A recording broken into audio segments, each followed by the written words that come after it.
Hello and welcome to Quays News. I'm Maisie Simmons. And I'm Katie Hancock. Here's what's coming up on the programme today. Salford's Buile Hill Park mansion is reopening after being closed down for 26 years. Salford men's hockey team have made it to the cup final in Durham.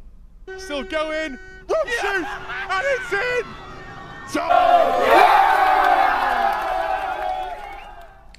And Salford Youth Centre had a visit from Miss Manchester on International Women's Day. Yeah, I really would like to help the community as much as I can, and it's just one step at a time.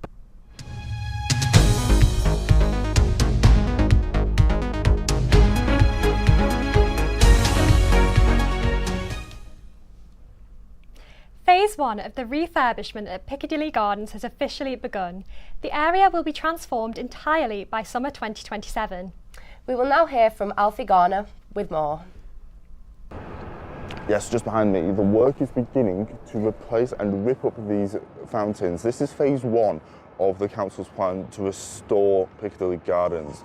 And the council have been very heavy on the messaging that they want this to be a place where they can put the gardens back in Piccadilly Gardens. They want it to be more vibrant and more family friendly. A space will be made, in fact, for family friendly events in this gardens. We're not sure exactly where yet, but an illustration suggests it'll be around this area.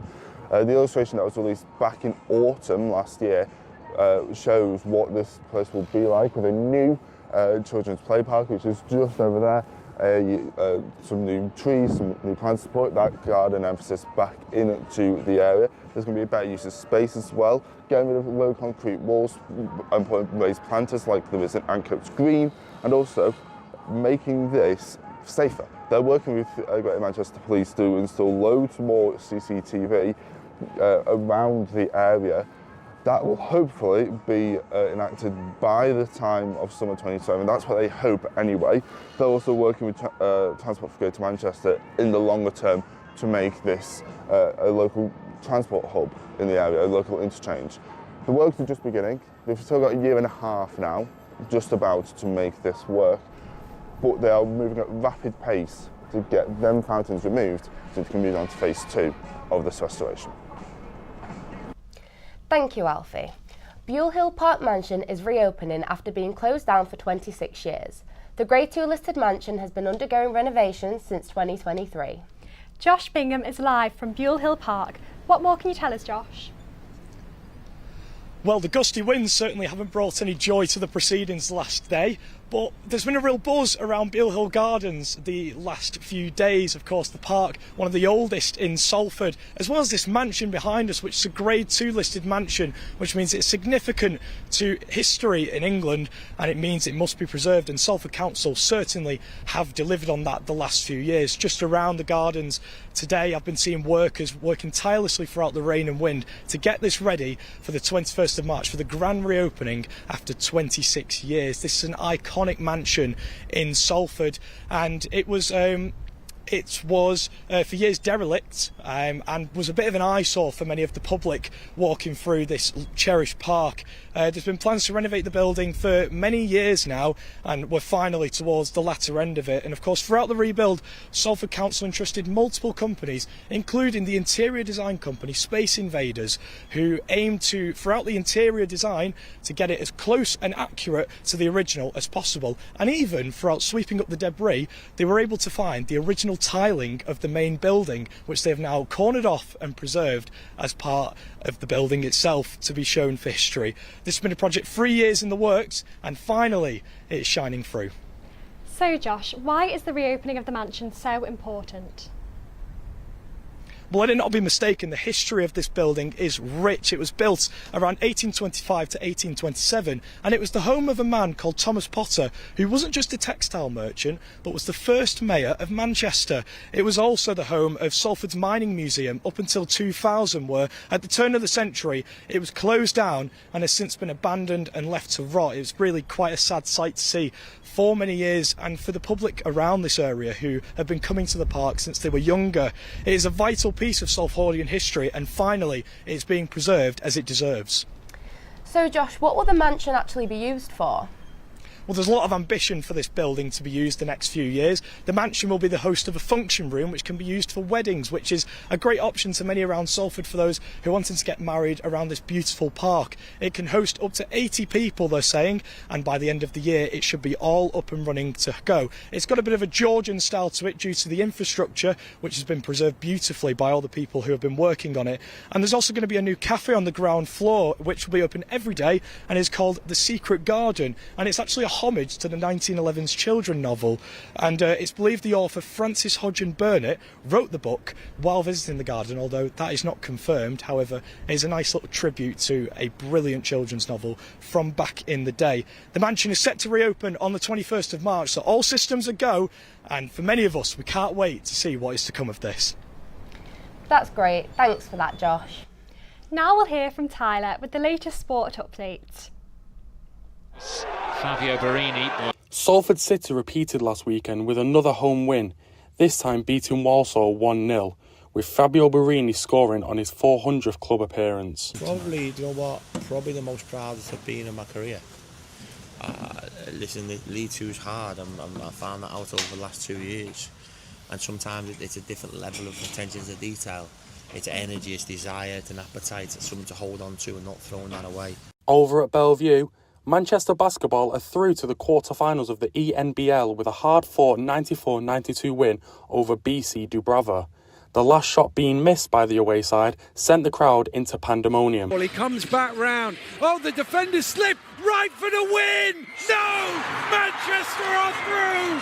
A dramatic game here in the ENBL! In wider basketball news, Miami Heat player Bam Adebayo made history after scoring 83 points, replacing Kobe Bryant as the second highest scoring game in the NBA.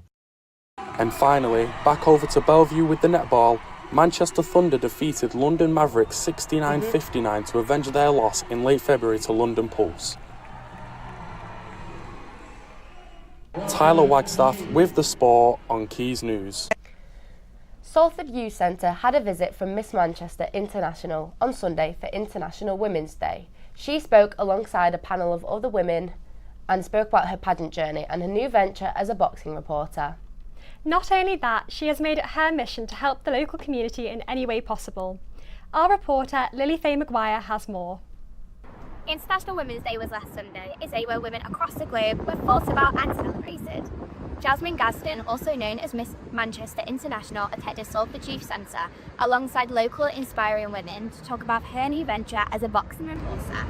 She taught the children interviewing skills and how to become confident on camera. She's challenged stereotypes while being a beauty queen, also in a male-dominated field.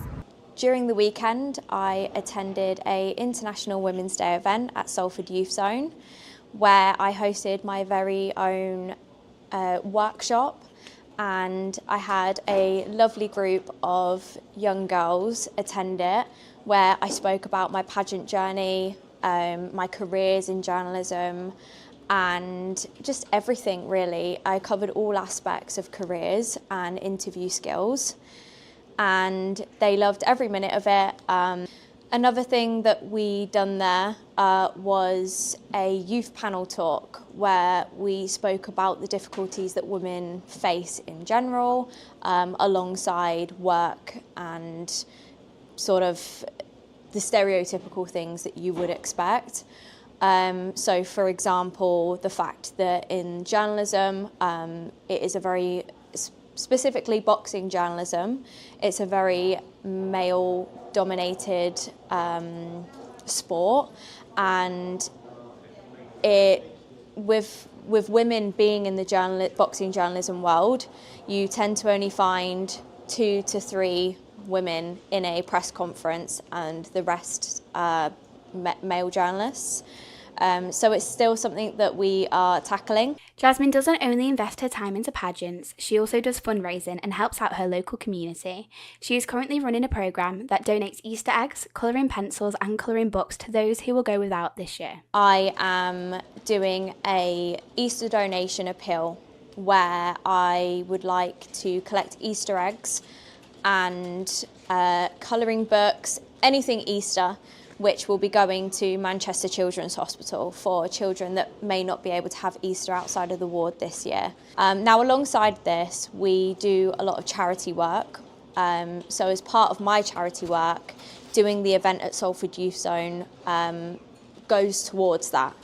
There have been conversations about me setting up a fundraiser for Salford Youth Zone, as they are not government funded. So I think it's really important, in order to keep this running, that we create a fundraiser for them. But yeah, I really would like to help the community as much as I can, and it's just one step at a time. Lily Faye Maguire, Quays News. Salford's men hockey team have taken home their second piece of silverware for the season, beating Leeds 4 in Durham with the score ending 3-2. Our reporter Bix Williams has more. That's been 3 years in the making. Salford men's hockey have won it all. Promotions, varsity, but one thing has always slipped out of reach: the cup. Full time here at Timperley. Salford 2, Newcastle 4. The hockey's road to the final hasn't been a walk in the park. After a bye in the first round, they faced up against York Thirds in North Yorkshire. A dramatic win on flick saw Salford progress to the semi-finals, where they mashed up against York once again, and surprisingly once again, it went to flicks, where Salford came out victorious. That brings us to final day. The team were up at the crack of dawn for the 6:45 start, making the long journey up north. After a few hours on the A1, players and supporters arrived at the University of Durham. Good opponents, we don't know too much about them, so just got to go into it open mind and get stuck in. After warming up, it was time to get underway.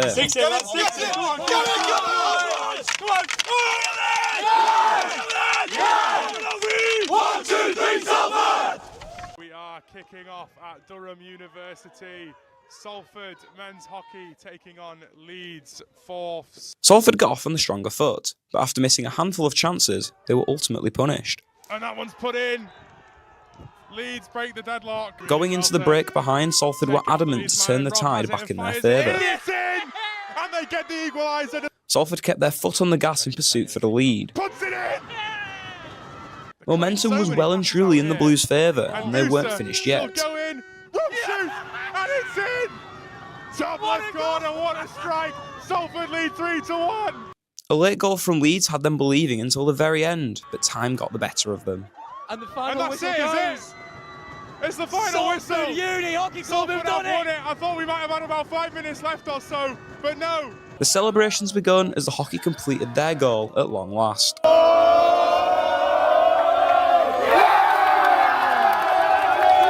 First game of the season all the way to this one. We've won every game in the league, every game convincingly, and in the cup we had our backs against the wall a lot of the game, still came out on top, and yeah, it feels absolutely amazing to get over the line and finally get the cup. The team were in great voice as they made their way home, and it's safe to say the party wasn't ending in Durham. Factory wall, dirty old town.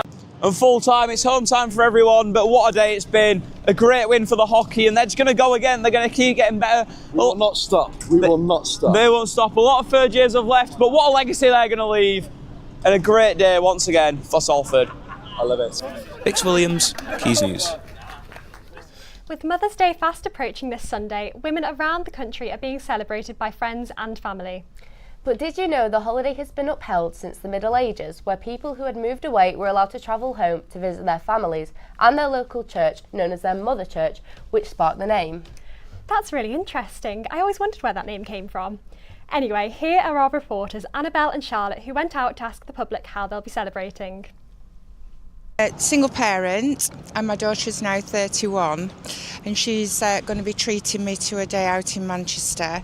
I'm not too sure exactly what we're going to be doing, but it will involve some culture and then pints and something to eat. So we're going out to take my nan for afternoon tea.